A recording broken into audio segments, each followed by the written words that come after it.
All right. Yeah, this is going to take a minute. So settle in, because if you slow this down and actually follow the mechanics, not the outrage, not the viral clip, not the dopamine hit, what happened in that DC wine bar is bigger than one official getting embarrassed over a glass of wine. It's a snapshot of how power behaves when it's insulated for too long. And what happens when that insulation suddenly fails? So let's rewind. Washington, D.C., a polished wine bar, the kind of place where menus don't list prices, just selections, the kind of place where senior officials go because it feels safe. Familiar, controlled. And there's Scott Bessent, Treasury Secretary, one of the top economic officials in the country, a man whose job is literally to understand money, markets, incentives, and consequences. This is not a random bureaucrat. This is someone who helps design policy that affects inflation, trade, sanctions, global capital flows. Someone who goes on television and speaks with authority about how the economy is actually doing.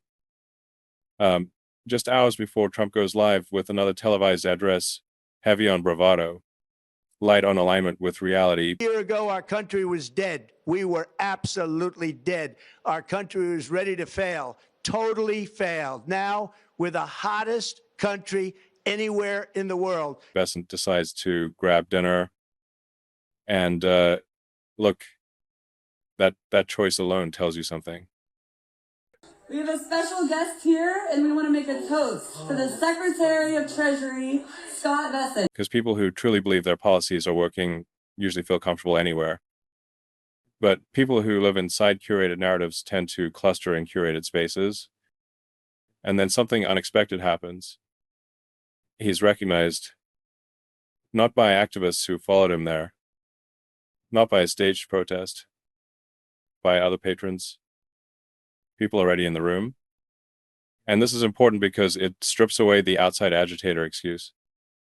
These were Americans sitting at nearby tables, eating, drinking, talking, living in the same economy he claims is doing great. Someone stands up, raises a glass, and proposes a toast. On the surface, it sounds polite, ceremonial, but the content of the toast is surgical. They start talking about sanctions, economic warfare, human consequences, and suddenly the room isn't abstract anymore. Because sanctions are one of those policies that look clean on paper. They don't involve bombs. They don't involve troops.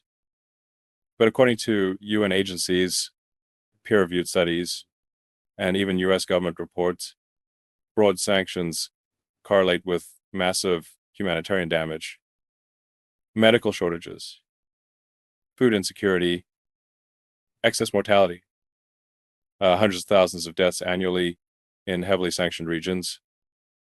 This isn't fringe ideology. It's documented. It's in academic journals. It's cited in congressional hearings, yet these consequences rarely show up in press briefings. So now imagine sitting there fork halfway to your mouth while someone across the room calmly reminds you that policy has bodies attached to it. That's when the boos start. And not the cartoon kind, the uncomfortable kind, because booing in a wine bar isn't performative. It's socially risky.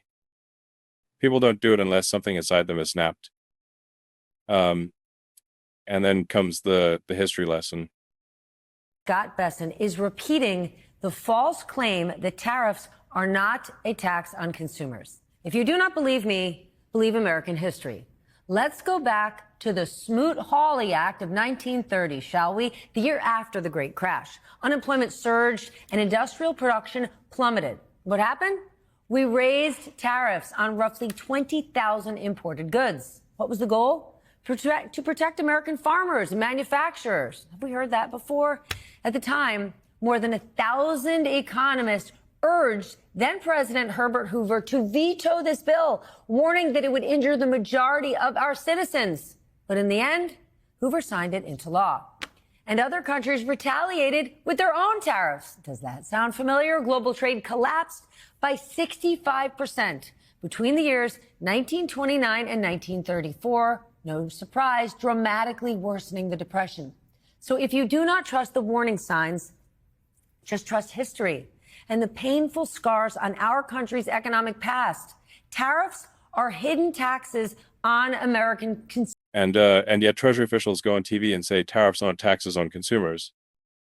So when someone in that wine bar says, if you don't trust us, trust history, that's not heckling. That's an audit. And this is where things shift, because the confrontation isn't chaotic. It's articulate.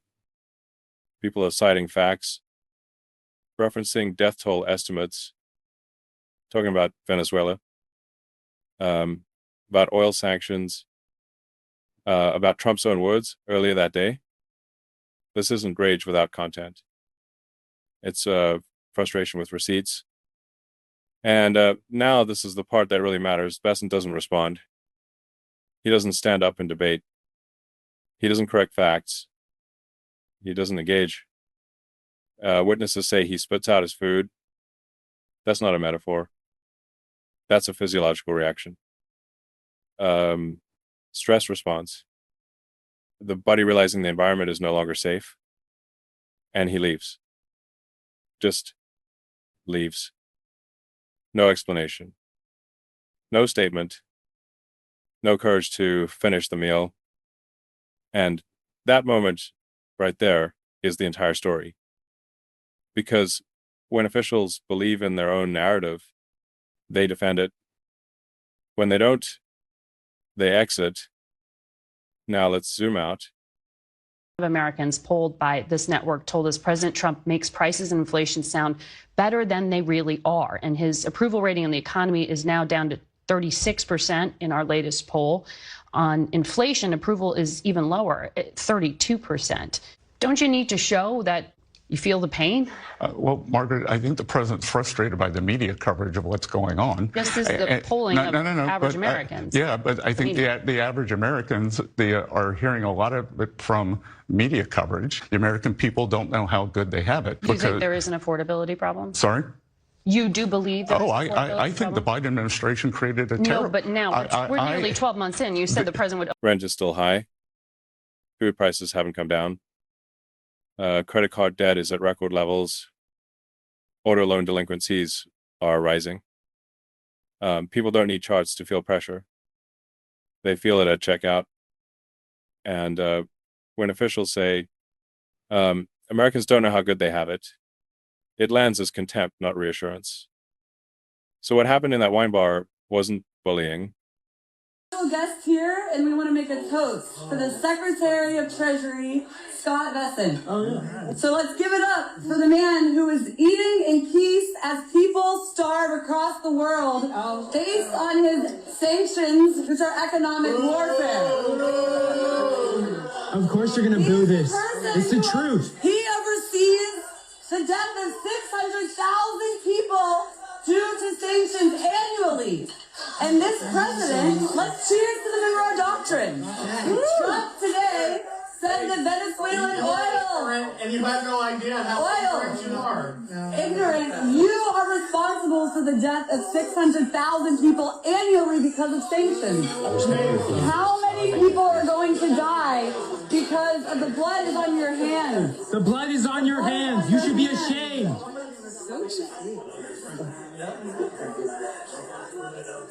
Should not be able to eat in peace.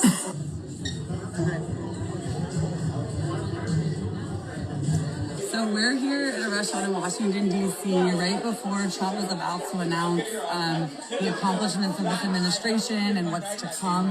The Secretary of Treasury, Scott Besson, was here in this fancy restaurant as he oversees the very policies that allow for children across the world to starve to death, and over 600,000 people a year die because of economic sanctions.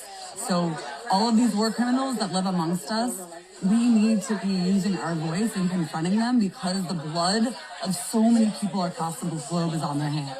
So now the secretary just left. He was so uncomfortable that he was confronted and he just walked out of the restaurant. I was sitting right here next to Scott Bassett over there when he found out you guys would not be kicked out. He spit in his food, stood up, looked at the waiter, and sauntered off like a real housewife. That queen, drama queen, over him. Literally spit in his food. That's our Treasury secretary. Are you kidding me? It's so embarrassing. So when someone in that restaurant says, the blood is on your hands, it's not about moral theater. It's about collapsing distance between decision and consequence. And that collapse is terrifying for people used to operating far from outcomes. So, yeah, Besant leaves. And someone jokes about whether he paid the bill, which is funny, but also symbolic. Because the real bill is never paid at the table. It's paid by consumers, by sanctioned populations, by future generations dealing with distorted markets. And that's the thing. You can leave a restaurant, you can avoid a conversation, but you can't outrun accountability forever. It shows up eventually in polling data, in public confrontations, in history books. So don't reduce this to a viral clip. See it for what it is. A moment when power lost narrative control for 5 minutes and didn't know how to respond. If you want more analysis like this, not noise, not spin, like the video. Subscribe. Share it with someone who thinks economics is just numbers. Because reality always collects interest. And eventually, the bill comes due.